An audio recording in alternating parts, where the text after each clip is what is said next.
សម្ដេចតេជោហ៊ុនសែនទទួលជួបពិភាក្សាការងារជាមួយរដ្ឋមន្ត្រីការបរទេសប៉ាគីស្ថាននិងរដ្ឋមន្ត្រីការបរទេសជប៉ុន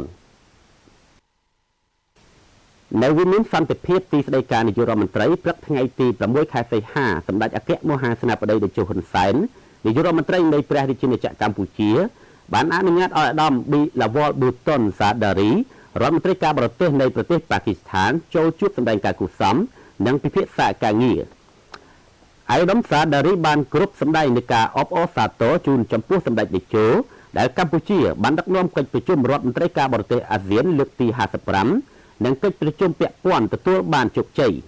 ឆ្លៀតក្នុងឱកាសនោះអាដាមបានគ្រប់អញ្ជើញសម្ដេចតេជោទៅទស្សនកិច្ចផ្លូវការនៅប្រទេសប៉ាគីស្ថាននិងគ្រប់ស្នើសុំសម្ដេចតេជោពិចារណាបើកស្ថានទូតកម្ពុជា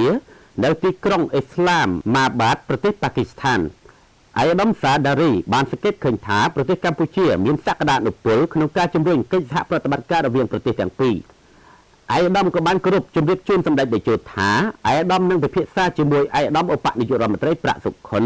រដ្ឋមន្ត្រីការបរទេសកម្ពុជាដើម្បីស្វែងរកកិច្ចសហប្រតិបត្តិការលើវិស័យផ្សេងៗដែលអាចធ្វើទៅបានជាពិសេសលើវិស័យសេដ្ឋកិច្ចពាណិជ្ជកម្មវិនិយោគនិងទេសចរណ៍ជាការឆ្លើយតបសម្ដេចតេជោបានថ្លែងអំណរគុណដល់អាយដាមសាដារីដែលបានអញ្ជើញមកចូលរួមក្នុងកិច្ចប្រជុំរដ្ឋមន្ត្រីការបរទេសអាស៊ានលើកទី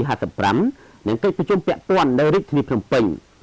សម្ដេចតេជោបានមានប្រសាសន៍បន្តថាកិច្ចប្រជុំនៅពេលនេះគឺចំពេលដែលមានការជំនុំជម្រះខ្លាំងដូចជាករណីនៅប្រទេសមីយ៉ាន់ម៉ាករណីសមុទ្រចិនខាងត្បូងករណីសង្គ្រាមនៅអ៊ុយក្រែនជាដើមតែទោះជាយ៉ាងណាក៏ដោយយើងបានរួមគ្នាធ្វើការរហូតទទួលបានជោគជ័យសម្ដេចតេជោបានទទួលយកនូវការអញ្ជើញទៅទស្សនកិច្ចផ្លូវការនៅប្រទេសប៉ាគីស្ថានហើយក៏បានទទួលឆ្លើយតបជាវិជ្ជមានចំពោះការស្នើសុំឲ្យពិចារណាបើកស្ថានទូតកម្ពុជានៅទីក្រុងអ៊ីស្លាមម៉ាបាត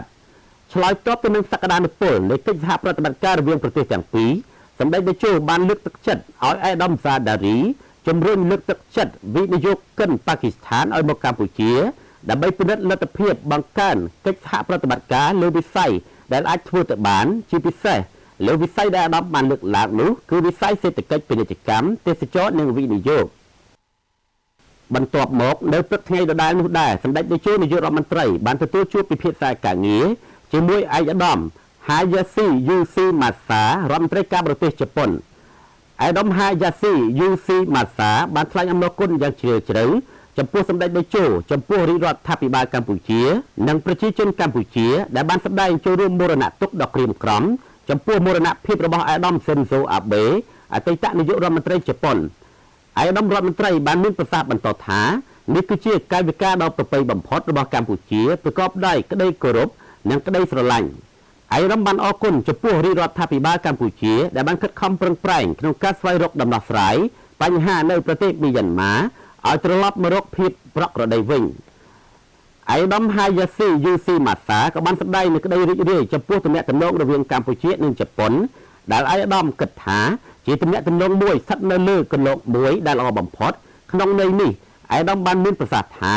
អាយដាមនឹងបន្តកិច្ចសហការជាមួយនឹងអាយដាមឧបនាយករដ្ឋមន្ត្រីប្រាក់សុខុនរដ្ឋមន្ត្រីការបរទេសកម្ពុជាហើយធ្វើយ៉ាងណាជំរុញទំនាក់ទំនងនេះឲ្យកាន់តែល្អប្រសើរថែមទៀតជាមួយនឹងការជំរុញនៅកិច្ចសហប្រតិបត្តិការរវាងប្រទេសទាំងពីរជាពិសេសលើវិស័យសេដ្ឋកិច្ចការជំរុញអ្នកវិនិយោគជប៉ុនឲ្យមកវិនិយោគនៅកម្ពុជារួមទាំងវិស័យការពារជាតិនិងវិស័យផ្សេងៗជាច្រើនទៀតផងដែរជាការឆ្លើយតបសម្ដេចតេជោនាយករដ្ឋមន្ត្រីមានប្រសាសន៍សូមចូលរួមរំលែកទុក្ខចំពោះការបាត់បង់ថ្នាក់ដឹកនាំអតីតនាយករដ្ឋមន្ត្រីជប៉ុនអាយដាមស៊ិនហ្សូអាបេដែលជាមិត្តដ៏ល្អបំផុតរបស់កម្ពុជាផងនិងជាមិត្តល្អរបស់សម្ដេចតេជោផងសម្ដេចតេជោបានមានប្រសាសន៍ថាការបាត់បង់អាយដាមស៊ុនហ្សូអាបេគឺសម្ដេចមានអារម្មណ៍ដូចគ្នាទៅនឹងការបាត់បង់បងប្រុសរបស់សម្ដេចតេជោផងដែរដែលវាហាក់បីដូចជាលឿនពេកដែលធ្លាប់បានធ្វើការរួមគ្នាហើយអាយដាមអាបេបានធ្វើការជាមួយកម្ពុជានិងមានស្នាដៃជាច្រើនរួមទាំងជាមួយអាស៊ានមេគង្គផងដែរសម្ដេចតេជោនាយករដ្ឋមន្ត្រីបានយល់ស្របចំពោះការវិតម្លៃពាក់ព័ន្ធទៅនឹងទំនាក់ទំនងកម្ពុជានិងជប៉ុនហើយក៏បានថ្លែងអំណរគុណចំពោះរដ្ឋាភិបាលជប៉ុននិងប្រជាជនជប៉ុនដែលបានផ្ដល់នូវឥណទានសម្បទានដល់គម្រោងស្ដារសក្តាសាងសង់កំពង់ផែក្រុងព្រះសីហនុនិងអរគុណដល់រដ្ឋាភិបាលជប៉ុនដែលបានផ្ដល់នូវវ៉ាក់សាំង COVID-19 ជូនដល់កម្ពុជាហើយការផ្ដល់វ៉ាក់សាំងនេះគឺជាការចូលរួមចំណែកធ្វើឲ្យកម្ពុជាទទួលបានជោគជ័យ ក្នុងការទប់ស្កាត់ការឆ្លងរាលដាលនៃជំងឺ Covid-19 បានល្អប្រសើរនិងមានលទ្ធភាពបើកដំណើរការសេដ្ឋកិច្ចឡើងវិញផងដែរជាមួយគ្នានោះផងដែរសម្ដេចតេជោនាយករដ្ឋមន្ត្រីក៏បានមានប្រសាសន៍លើកឡើងអំពីចំនួននៅអ៊ុយក្រែនដោយសម្ដេចបានមានប្រសាសន៍ថាសង្គ្រាមជារឿងមួយហើយការដាក់ទណ្ឌកម្មជារឿងមួយដែលមិនត្រឹមតែប៉ះពាល់ទៅដល់ប្រទេសរុស្ស៊ីនិងប្រទេសអ៊ុយក្រែនប៉ុណ្ណោះទេប៉ុន្តែវាប៉ះពាល់ដល់លើពិភពលោកទាំងមូលរួមទាំងកម្ពុជាផងដែរតាក់ទងទៅនឹងករណីនៅប្រទេសមីយ៉ាន់ម៉ាវិញអ្វីដែលជាការខិតខំប្រឹងប្រែងរបស់កម្ពុជានោះគឺក្នុងគោលបំណងដើម្បីឲ្យវិលទៅរកភាពប្រក្រតីឡើងវិញតាមគន្លងលទ្ធិប្រជាធិបតេយ្យហើយអ្វីដែលកម្ពុជាធ្វើកន្លងមកគឺបានប្រកាន់ភ្ជាប់នៅវិធានការ3សំខាន់ទី1គឺការកាត់បន្ថយឬបញ្ឈប់អំពើហិង្សាទី2គឺការផ្ដល់ជំនួយមនុស្សធម៌ដល់ប្រជាជនមីយ៉ាន់ម៉ានិងទី3ការបង្កបរិយាកាសសមស្របសម្រាប់ការសន្ទនានយោបាយរវាងភាគីពាក់ព័ន្ធទាំងអស់ប៉ុន្តែទោះជាយ៉ាងណាក៏ដោយសម្ដេចតេជោបានសម្ដែងនូវការសោកស្ដាយចំពោះការកាត់ទោសប្រហារជីវិតសកម្មជន4រូបសម្ដេចតេជោបានមានប្រសាសន៍បន្តថាទោះបីជាក្នុងករណីយ៉ាងណាក៏ដោយកម្ពុជាក្នុងនាមជាប្រធានអាស៊ាននឹងប្រឹងប្រែងឲ្យអស់ពីលទ្ធភាពធ្វើយ៉ាងណាជួយដោះស្រាយបញ្ហានៅមីយ៉ាន់ម៉ាដើម្បីនាំប្រទេសមីយ៉ាន់ម៉ាឲ្យវិលត្រឡប់មករកភាពប្រក្រតីឡើងវិញបន្ទាប់មកសម្ដេចអគ្គមហាសេនាបតីតេជោហ៊ុនសែននាយករដ្ឋមន្ត្រីនៃព្រះរាជាណាចក្រកម្ពុជា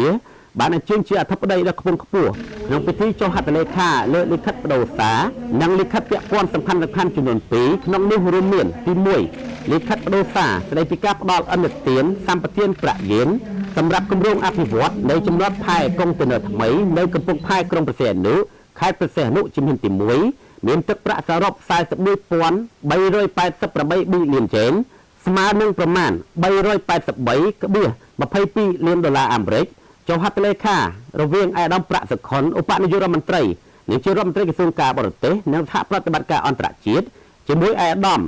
ហាយ៉ាស៊ីយូស៊ីម៉ាសារដ្ឋមន្ត្រីការបរទេសជប៉ុននិងទី2កិច្ចព្រមព្រៀងអនុទានសម្បទានប្រាក់យេនសម្រាប់គម្រោងអភិវឌ្ឍចំណតផែកុងតឺន័រថ្មីនៅកំពង់ផែក្រុងព្រះសីហនុខេត្តព្រះសីហនុដំណាក់កាលទី1ចុះហត្ថលេខារវាងឯកឧត្តមប្រាក់វ៉ាន់ឌីរដ្ឋលេខាធិការក្រសួងសេដ្ឋកិច្ចនិងហិរញ្ញវត្ថុជាមួយលោកជំទាវកាមីហារុកូប្រធានទីភ្នាក់ងារសហប្រតិបត្តិការអន្តរជាតិជប៉ុនចៃកាប្រចាំព្រះរាជាណាចក្រកម្ពុជា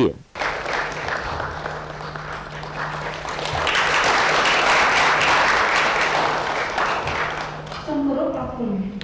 សម្ដេចអគ្គមហាសេនាបតី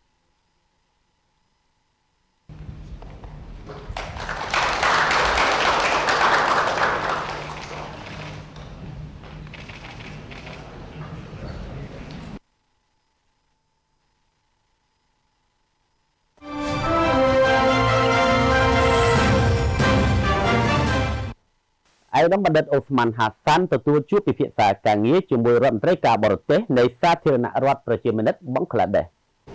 ឯកឧត្តមបណ្ឌិតអូស្មានហាសាន់ទេសរដ្ឋមន្ត្រីទទួលបន្ទុកបេសកកម្មពិសេសបានទទួលជួបពិភាក្សាការងារជាមួយឯកឧត្តមបណ្ឌិត AK អាប់ឌុលម៉ូមិនរដ្ឋមន្ត្រីការបរទេសនៃសាធារណរដ្ឋប្រជាមានិតបង់ក្លាដេសដើម្បីពង្រឹងកិច្ចសហប្រតិបត្តិការរវាងកម្ពុជានិងសាធារណរដ្ឋប្រជាមានិតបង់ក្លាដេសជំនុំនេះធ្វើឡើងនៅការិយាល័យឯកឧត្តមទេសរដ្ឋមន្ត្រីអូស្មានហាសាន់ក្នុងឱកាសដែលឯកឧត្តមបណ្ឌិតរដ្ឋមន្ត្រីការបរទេសនៃសាធារណរដ្ឋប្រជាមានិតបង់ក្លាដេសបានអញ្ជើញមកកម្ពុជាដើម្បីចូលរួមកិច្ចប្រជុំរដ្ឋមន្ត្រីការបរទេសអាស៊ានលើកទី55និងកិច្ចប្រជុំពាក់ព័ន្ធថ្លែងក្នុងឱកាសនោះទេសរដ្ឋមន្ត្រីអូស្មានហាសាន់បានលើកឡើងថាកម្ពុជាក្រោមការដឹកនាំរបស់រាជរដ្ឋាភិបាលដែលមានសម្ដេចអគ្គមហាសេនាបតីតេជោហ៊ុនសែនជានាយករដ្ឋមន្ត្រីបានធ្វើឲ្យសាសនាទាំងអស់នៅកម្ពុជាទទួលបានសុខដុមនីយកម្ម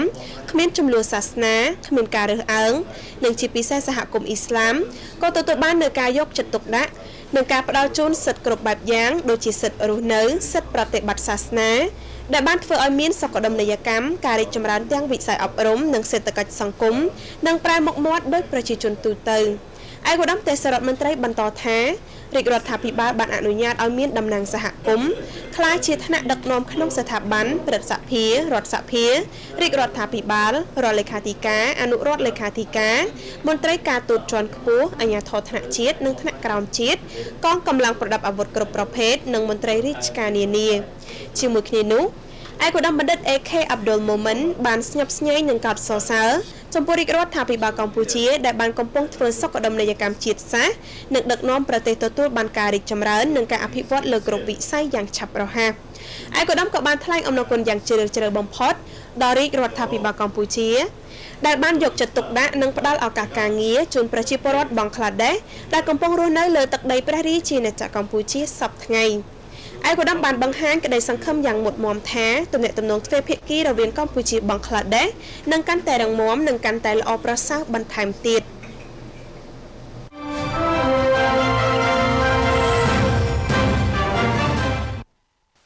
ទូរទស្សនិកជនជាទីគោរពអាយដាមខៀវកញ្ញរិទ្ធអញ្ជើញជាអធិបតីក្នុងពិធីប្រគល់ពានរង្វាន់ការប្រកួតប្រជែងស្នាដៃនិពន្ធអត្ថបទព័ត៌មានក្រោមប្រធានបទការរួមចំណែករបស់គ្រឹះស្ថានធនាគារនិងហិរញ្ញវត្ថុក្នុងការលើកស្ទួយជីវភាពរស់នៅរបស់ប្រជាជនកម្ពុជាដើម្បីរួមចំណែកធ្វើកិច្ចការងារផ្សព្វផ្សាយបានត្រឹមត្រូវនិងស៊ីជម្រៅទាក់ទងវិស័យធនាគារនិងហិរញ្ញវត្ថុក្នុងនិងក្រៅប្រទេសសមាគមធនាគារនៅកម្ពុជាសមាគមមីក្រូហិរញ្ញវត្ថុកម្ពុជានិងក្លឹបអ្នកកាសែតកម្ពុជាបានរៀបចំកម្មវិធីបណ្ដុំបណ្ដាលនិងការប្រឡងប្រជែងនិពន្ធអត្ថបទសារព័ត៌មានតាំងពីខែមករាកន្លងមករហូតឈានដល់ថ្ងៃប្រកាសម្ចាស់ពានរង្វាន់នៅរសៀលថ្ងៃទី5ខែសីហាឆ្នាំ2022នាសន្តាគារកម្ពុជាយ៉ាណាភ្នំពេញពិធីប្រគល់ពានរង្វាន់ដល់អ្នកសារព័ត៌មានដែលបានចូលរួមប្រឡងប្រជែងនិពន្ធអត្ថបទសារព័ត៌មានស្ដីពីការចូលរួមចំណែករបស់គ្រឹះស្ថានធនាគារនិងហិរញ្ញវត្ថុក្នុងការលើកស្ទួយជីវភាពរបស់ប្រជាជនកម្ពុជាក្រោមអធិបតីភាពអាយដាមខៀវកញ្ញរិទ្ធរដ្ឋមន្ត្រីក្រសួងព័ត៌មានបន្ទាប់ពីលោករដ្ឋសភ័ណ្ឌអនុប្រធានសមាគមធនាគារនៅកម្ពុជាឡើងបង្ហាញចំណាប់អារម្មណ៍ទាក់ទងពីសារៈសំខាន់នៃការរៀបចំកម្មវិធីនេះរួចមកអាដាមរដ្ឋសុវណ្ណរតនៈឧបការីទេសាភិបាលនិងជាអគ្គនាយកត្រួតពិនិត្យធនាគារជាតិនៅកម្ពុជាបានចាត់ទុកកម្មវិធីនេះបានចូលរួមចំណែកលើកកម្ពស់ការយល់ដឹងលើវិស័យហិរញ្ញវត្ថុនិងបង្កើនកិច្ចសហប្រតិបត្តិការកសាងបង្កើតប្រភពព័ត៌មានដែលគួរឲ្យទុកចិត្តរវាងវិស័យហិរញ្ញវត្ថុនិងអ្នកសារព័ត៌មានចែករំលែកបទពិសោធន៍ផ្ទាល់របស់អ្នកជំនាញក្នុងការពង្រឹងប្រស័យទាក់ទងគ្នាឲ្យមានប្រសិទ្ធភាពខ្ពស់រវាងវិស័យព័ត៌មាននិងវិស័យហិរញ្ញវត្ថុនៅក្នុងនោះក៏មានកិច្ចពិភាក្សាស្ដីពីឱកាសនិងឧបសគ្គនៃកិច្ចសហប្រតិបត្តិការរវាងគ្រឹះស្ថានធនាគារនិងហិរញ្ញវត្ថុនិងអ្នកសារព័ត៌មាននៅក្នុងសម័យ Digital ពិធីចែកវិញ្ញាបនបត្រជូនសិក្ខាកាមដែលបានចូលរួមវគ្គបណ្ដុះបណ្ដាលស្ដីពីចំណេះដឹងមូលដ្ឋានគ្រឹះក្នុងវិស័យធនាគារហិរញ្ញវត្ថុលោកហេងកុកប្រធានចាត់ការទូតសមាគមធនាគារនៅកម្ពុជាបានបញ្ជាក់ពីគោលបំណងនៃកម្មវិធីបណ្ដុះបណ្ដាលនិងកិច្ចសហប្រតិបត្តិការនៃវិស័យទាំងពីរវិស័យធនាគារនិងហិរញ្ញវត្ថុនិងវិស័យសារព័ត៌មានត្រូវបានផ្ដួចផ្ដើមឡើងដោយគណៈកម្មាធិការបរិយាបន្នហិរញ្ញវត្ថុដែលមានការគាំទ្រពីក្រុមប្រឹក្សាភិបាលនៃសមាគមធនាគារនៅកម្ពុជានិងមានការណែនាំតម្រង់ទិសពីធនាគារជាតិនៅកម្ពុជាលោកសុកបួនប្រធានក្រុមប្រឹក្សាភិបាលសមាគមមីក្រូហិរញ្ញវត្ថុកម្ពុជាបានបញ្ជាក់គោលបំណងនៃវគ្គបណ្ដុះបណ្ដាលក្នុងការលើកកម្ពស់ការយល់ដឹងបន្ថែមលើវិស័យធនាគារនិងហិរញ្ញវត្ថុជូនដល់មិត្តអ្នកសារព័ត៌មានដើម្បីរួមចំណែកឲ្យការផលិតមាតិកាមិនថាជាទម្រង់អត្ថបទសរសេរសំឡេងឬវីដេអូឲ្យស្របទៅតាមបរិយាបន្ននៃការរីកលូតលាស់របស់វិស័យហិរញ្ញវត្ថុនៅកម្ពុជាបន្ថែមលើនេះវាពិតជាមានសារៈសំខាន់ណាស់ដែលបងប្អូនអ្នកសារព័ត៌មានបានយល់ច្បាស់និងស៊ីជម្រៅពីវិស័យធនាគារនិងហិរញ្ញវត្ថុនិងកិច្ចខិតខំប្រឹងប្រែងរបស់ភាគីពាក់ព័ន្ធទាំងអស់ក្នុងការអភិវឌ្ឍវិស័យនេះឲ្យមានភាពរីកចម្រើនប្រកបដោយបរិយាបន្នការទទួលខុសត្រូវសង្គមនិងការការពារអតិថិជនហើយវិស័យនេះក៏បានចូលរួមចំណែកយ៉ាងសកម្មក្នុងកំណើនសេដ្ឋកិច្ចជាតិផងដែរជ័យលេខ2លេខ1គឺកញ្ញាអូសុកមានលេខ2កញ្ញាអ៊ីសារ៉ហ៊ីណីលេខ3លោកសុំម៉ាណេតលេខ4សានស្រីនិតនិងលេខ5លោកម៉ៅសំណាងជ័យលេខ2លេខ1ទទួលបានរង្វាន់ជាថវិកាចំនួន4លាន8សែនរៀលនិងពាន1លេខ2ទទួលបាន4លានរៀលនិងពាន1លេខ3ទទួលបាន3លាន2សែនរៀលនិងពាន1លេខ4ទទួលបាន1លាន8សែនរៀលនិងពាន1និងពានលេខ5ទទួលបានចំនួន1លាន2សែនរៀលនិងពាន1ឯកឧត្តមរដ្ឋមន្ត្រីខៀវកញ្ញរិទ្ធបានមានប្រសាសន៍លើកឡើងថាទំនុកចិត្តគឺជាចំណុចដ៏សំខាន់របស់ប្រព័ន្ធធនាគារហើយទំនុកចិត្តគឺតាមរយៈព័ត៌មានព្រោះបានធ្វើឲ្យដំណើរការសេដ្ឋកិច្ចនិងប្រព័ន្ធហិរញ្ញវត្ថុធនាគារដំណើរការបានល្អដូច្នេះអ្វីដែលសំខាន់សម្រាប់ដំណើរការរបស់ធនាគារបានដោយរលូនឯកឧត្តមរដ្ឋមន្ត្រីបានជម្រាបដល់គ្រឹះស្ថានធនាគារហិរញ្ញវត្ថុ ត្រូវមានអ្នកនាំពាក្យដើម្បីងាយស្រួលផ្ដល់ព័ត៌មាននិងបញ្យល់ភាសាងាយៗទាក់ទងនឹងផ្នែកនេះដល់អ្នកសារព័ត៌មានដែលផលិតព័ត៌មានបានច្បាស់លាស់គ្រប់ជ្រុងជ្រោយសម្រាប់ផ្សព្វផ្សាយដល់សាធារណជនការមានអ្នកនាំពាក្យប្រចាំគ្រឹះស្ថានធនាគារនិងហិរញ្ញវត្ថុខាងធនាគារនិងហិរញ្ញវត្ថុក៏មានភាពងាយស្រួលដើម្បីដោះស្រាយចម្ងល់នៅពេលមានបញ្ហាអ្វីមួយអាចប្រាប់អ្នកនាំពាក្យដើម្បីឲ្យគាត់ពន្យល់ទៅអ្នកសារព័ត៌មានផងដែរឯកឧត្តមខៀវកញ្ញរិទ្ធបានថ្លែងការណ៍កត់សរសើរចំពោះសមាគមធនាគារនៅកម្ពុជានិងក្លឹបអ្នកកាសែតកម្ពុជាដែលបានរៀបចំកម្មវិធីប្រកួតប្រជែងសរសេរអត្ថបទព័ត៌មានទាក់ទងនឹងវិស័យធនាគារនិងហិរញ្ញវត្ថុហើយសង្ឃឹមថានឹងមានជាបន្តបន្ទាប់ទៀតក្នុងនោះគឺជំរុញអក្សរកម្មធនាគារនិងហិរញ្ញវត្ថុតាមរយៈកិច្ចសហការជាមួយក្លឹបអ្នកកាសែតកម្ពុជាដើម្បីបើកជាយុទ្ធនាការអក្សរកម្មធនាគារតាមរយៈការបណ្ដុះបណ្ដាលវគ្គខ្លីៗឲ្យបានច្រើនព្រោះការផ្សព្វផ្សាយរបស់អ្នកសារព័ត៌មានគឺមានសារៈសំខាន់ណាស់ដើម្បីបង្កើនទំនុកចិត្តសាធារណជនទៅលើការងារធនាគារហើយចំពោះធនាគារការជឿនិងមានទំនុកចិត្តរបស់ប្រជាពលរដ្ឋគឺជាមូលដ្ឋានដ៏ធំនៃសកម្មភាពនិងការរស់រានមានជីវិតរបស់ធនាគារបច្ចុប្បន្នវិស័យធនាគារនិងហិរញ្ញវត្ថុកំពុងមានការរីកចម្រើននៅក្នុងការជំរុញកំណើនសេដ្ឋកិច្ចនៅកម្ពុជាតាមរយៈការផ្ដល់កម្ចីធ្វើជាដើមទុននិងបញ្ញាប្រាក់ជាដើម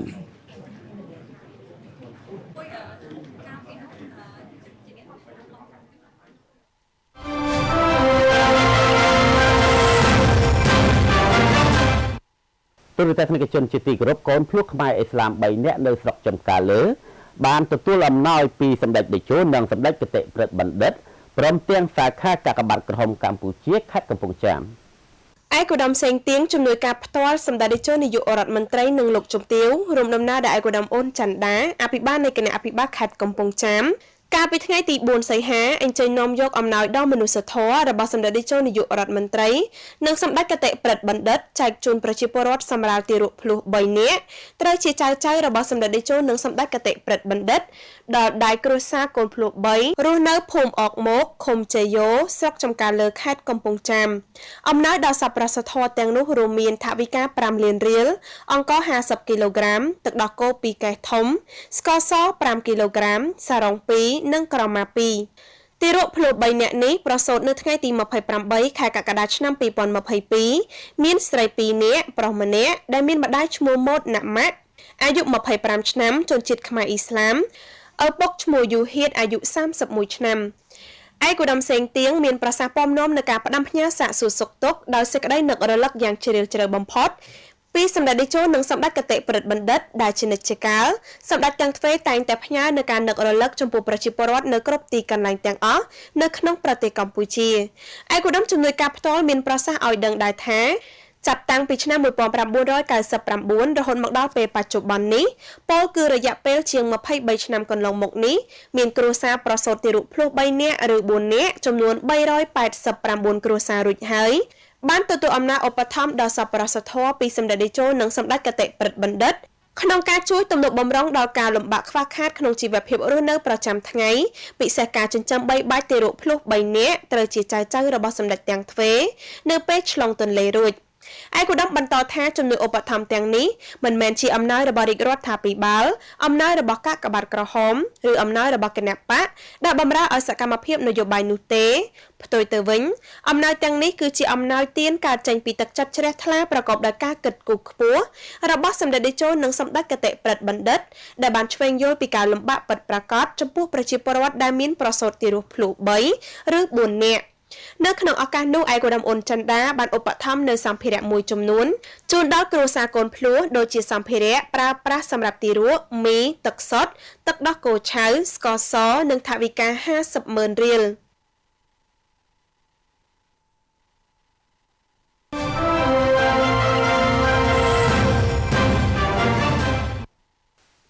ផ្ទះមនុស្សធម៌ទី11របស់សាខាកាកបាទក្រហមកម្ពុជាខេត្តកំពង់ចាមបានប្រគល់ជូនជនចាស់ជរាទីទាល់ក្រលំបាកមួយគ្រួសារនៅឃុំតាអុងស្រុកចំការលើឯកឧត្តមអូនច័ន្ទដាប្រធានគណៈកម្មាធិការសាខាអញ្ជើញចុះប្រគល់ផ្ទះបន្ទាប់ទី11ជាកម្មវិធីផ្ទះមនុស្សធម៌ខេត្តក្រោមកិច្ចសហការរវាងសាខាកាកបាទក្រហមកម្ពុជាខេត្តសាលាគុណខេត្តជូនដល់ជនចាស់ជរាទាល់លំបាកមួយគ្រួសារឈ្មោះខៀវខេតអាយុ72ឆ្នាំរស់នៅភូមិទួលប្រាក់ឃុំតាអុងស្រុកចំការលើ លោកទូចឆៃនាយកប្រតិបត្តិសាខាកាកបាទក្រហមកម្ពុជាខេត្តកំពង់ចាម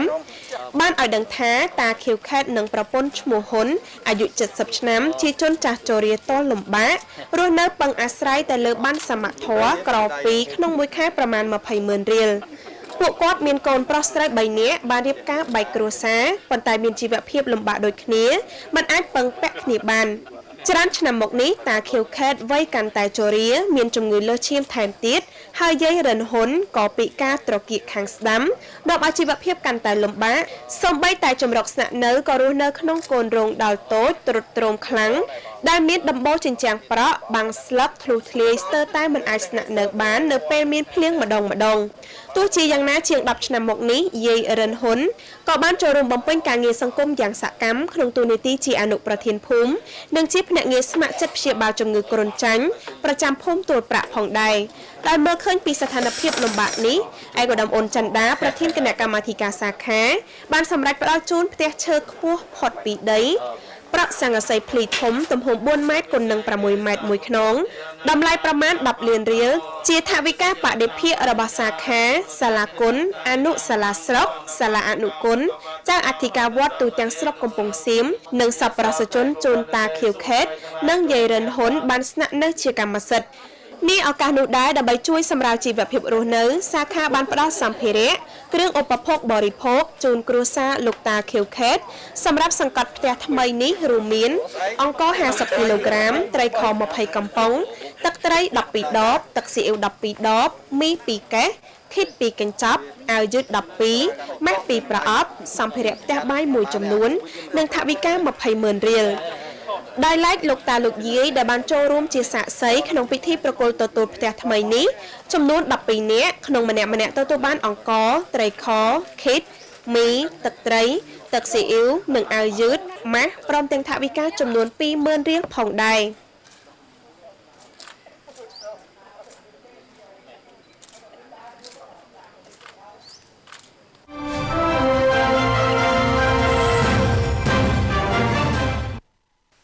លោកស្រីប្រិយមិត្តទូរទស្សនិកជនជាទីគោរពព័ត៌មានជាតិដែលលោកអ្នកទើបបានតាមដានទស្សនានៅពេលនេះចប់តែប៉ុណ្ណេះហើយជាបន្តសូមគោរពអញ្ជើញតាមដានទស្សនាព័ត៌មានអន្តរជាតិវិញម្ដងគណៈនេះដែរខ្ញុំបាទវីកូវិតរួមជាមួយនឹងក្រុមការងារសូមអរគុណសូមជម្រាបលា